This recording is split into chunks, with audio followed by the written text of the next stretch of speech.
नमस्कार किसान भाई, स्वागत है हमारे YouTube चैनल पर। भाइयों, आज की वीडियो बहुत ही खास होने वाली। आज की इस वीडियो में कुबोटा MU 5502 का फुल रिव्यू वीडियो कुबोटा की तरफ से जो सरदार जी हैं वो आपको पूरी जानकारी देंगे, तो वीडियो में बने रहना आखिरी तक। तिरछी रहती है। तिरछी नोजल में क्या होता है, डीजल एक तरफ कम आता है, एक तरफ ज़्यादा आता है। ये ECDIS है, eco central direct injection system. इसमें जो नोजल है वो सेंटर में होने से पूरे पिस्टन पे एक जैसा डीजल आता है। फिर एक पिस्टन के ऊपर 4 वाल्व लगे हुए हैं। बाकी सभी ट्रैक्टरों में 2 होते हैं, एक हवा आने के लिए, एक जाने के लिए। यहाँ पे 2 से हवा आती है, 2 से बाहर निकलती है, तो दुगनी मात्रा में हवा आती है।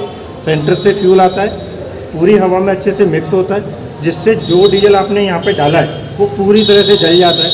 उससे ट्रैक्टर ज़्यादा पावर उत्पन्न करता है। बाकी ट्रैक्टरों में क्या होता है, पूरी तरह से डीजल जलता नहीं है, वेस्टेज होती है। तो इसमें पहले तो 4 वाल्व से हवा ज़्यादा आएगी, फिर सेंटर पे फ्यूल आएगा, अच्छे से हवा मिक्स होगा तो पूरी तरह से जलेगा। अगर इसके बाद भी बचता है तो उस साइड में एक और यूनिट लगी है, EGR एग्जस्ट गैस रिसर्कुलेटर, जो धुआं साइलेंसर से बाहर निकल रहा है उसको फिर से हम इंजन में डालते हैं, फिर से जलाते हैं। तो इससे हम वेस्टेज जो बाकी ट्रैक्टर करते हैं उसी से पावर ज़्यादा बढ़ा के देते हैं, पहली। दूसरा, इसके अंदर मिलता है आपको बैलेंसर शाफ्ट, जिससे ट्रैक्टर हमारा बिल्कुल भी कंपन नहीं करता।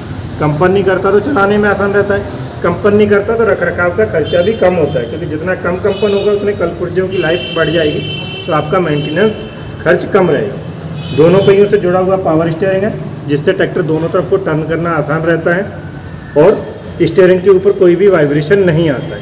सिंगल एक्टिंग वाले में एक टाई रॉड लगता है, जिससे एक पहिया कहीं और दूसरा 19-20 आगे पीछे रहता है, जिससे पहिए ज़्यादा घिसते हैं और उसी की वजह से वो वाइब्रेशन वहाँ पे भी पहुँचता है। ये सस्पेंडल पैडल है जो 20% कम ताकत लेते हैं, प्रेस करने में स्पेस बहुत है बाकी ट्रैक्टरों के कंपेयर में, जिससे ट्रैक्टर चलाना आरामदायक रहता है। ये सेंक्रोमैक्स गियर है, कैसे भी भागते हुए ट्रैक्टर में आप गियर बढ़ाओ या घटाओ, दोनों कंडीशन में कोई आवाज़ नहीं आती है। बिना ब्रेक के भी गियर छोटा करोगे तो भी कोई भी आवाज़ नहीं आएगी। सीट बाकी ट्रैक्टरों के कंपेयर में बड़ी है और ज़्यादा आरामदायक, जिससे हम आरामदायक तरीके से ट्रैक्टर को लंबे समय तक चला सकें। लाइटें भी हमने अभी बाकी के मॉडलों से यहाँ पे बड़ी की हैं, अपने 50 HP में। 5 साल की हम सुपर वारंटी देते हैं। सुपर वारंटी में engine, gear box, hydraulic, power steering, अगला एक्सल, पिछला एक्सल और ब्रेक, 7 चीज़ें कवर करते हैं। 5 साल 5000 घंटे। सेंक्रोमैक्स गियर जो अभी अपन ने उधर देखा, उसमें 12 गियर आगे के हैं, 4 पीछे के हैं। हाई, लो, मीडियम 4-4 ऐसे 12 आगे के, और रिवर्स में 4 ऐसे 12+4। डबल स्पीड PTO है। दूसरा ऑप्शन 540 सीधा और 540 उल्टे का। डबल क्लच है, डबल क्लच में भी दोनों अलग अलग हैं। ये क्लच जो है ये आपका गियर बदलने के लिए है, एक इधर क्लच है ये वाला येलो, ये आपका PTO ऑन ऑफ करने के लिए है। क्लच में भी हमने यहाँ पे एक लॉक लगाया है, जिससे आप क्लच को लॉक करके अगर लंबे समय तक ट्रैक्टर को खड़ा करना है तो आप उससे भी उम्र बढ़ती है, क्योंकि बारिश के समय में अगर क्लच ऐसे ही रहता है तो कई बार चोक होने की संभावना होती है, तो वो कंडीशन उसकी ख़त्म हो जाती है। जो EGR है वो ये लगा हुआ है नीचे। इसका क्या उपयोग रहता है? ये साइलेंसर से हवा लेता है जो बाहर जा रही है, उसको ठंडी करके वापस से उधर अपने इंजन में दे देता है, जिससे उसमें अगर कुछ भी डीजल का कण बचा है तो वो हम वापस से उसको भी जला लेते हैं। MRF के टायर आता है, आगे का हो या पीछे का, और एक साइड की ही बैटरी आती है। कंपनी क्वालिटी के साथ कोई भी कॉम्प्रोमाइज़ नहीं करती। ये स्टे बार लगा हुआ है एम्प्लीमेंट का हिलना डुलना कम करने के लिए। और ये आप फेंडर देखोगे तो नीचे से इसकी हाइट है, जिससे कि ट्रैक्टर धोना आसान रहे और ये जल्दी से ख़राब ना हो, जंग ना पड़े। ये सेंसिंग ब्रैकेट है, अलग अलग कंडीशन के लिए, नरम ज़मीन के लिए, हार्ड के लिए, और रोटावेटर और सड़क पे लाने ले जाने के लिए। ये PTO की स्पीड चेंज करने के लिए गियर, 750 न्यूटन, 540 है ना। 2100 kg यहाँ पे लिफ्ट उठाने की क्षमता है 50 HP ट्रैक्टर में। अच्छा, इनलाइन पंप, ये चाबी से चालू, ये चाबी से बंद, है ना।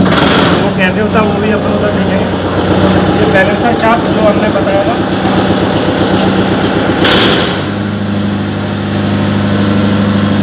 आगे भी देख सकते हैं।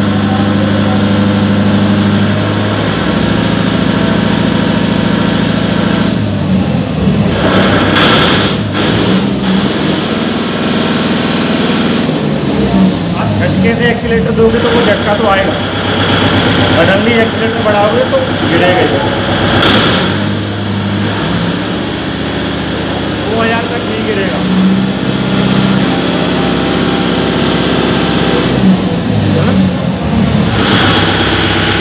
चाबी से बंद हो रहा है। ये सेलोनाइट स्विच लगा हुआ है। ये जो इस साइड है ये सेलोनाइट स्विच है। जो हम नॉर्मल पंप में तार खींचते हैं वो तार खींचने का काम ये, और चोक खींचने का काम ये सेलोनाइट स्विच करता है बैटरी के द्वारा।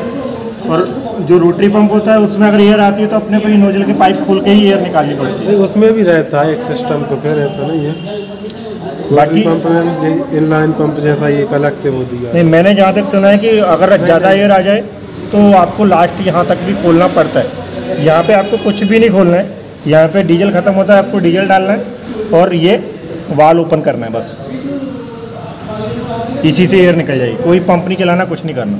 डायरेक्ट आप सेल्फ लगाओ, ट्रैक्टर डायरेक्ट से स्टार्ट हो जाएगा। कोई पाइप नहीं खोलना, कोई पंप नहीं चलाना। और जैसे ही साउंड नॉर्मल हो जाए तो इसको वाल को वापस से बंद करना बस। 3 विशेषताएं इसकी अलग हैं। एक हो गया चाबी से बंद हो रहा है, दूसरा हो गया इसमें एयर निकालना आसान है, तीसरा ये किसी भी पाइपलाइन के ऊपर प्रेशर नहीं बना रहा है जिससे पाइपलाइन ख़राब नहीं होती है, लीकेज नहीं होती है। ये पंप की 3 विशेषताएं एडवांस टेक्नोलॉजी।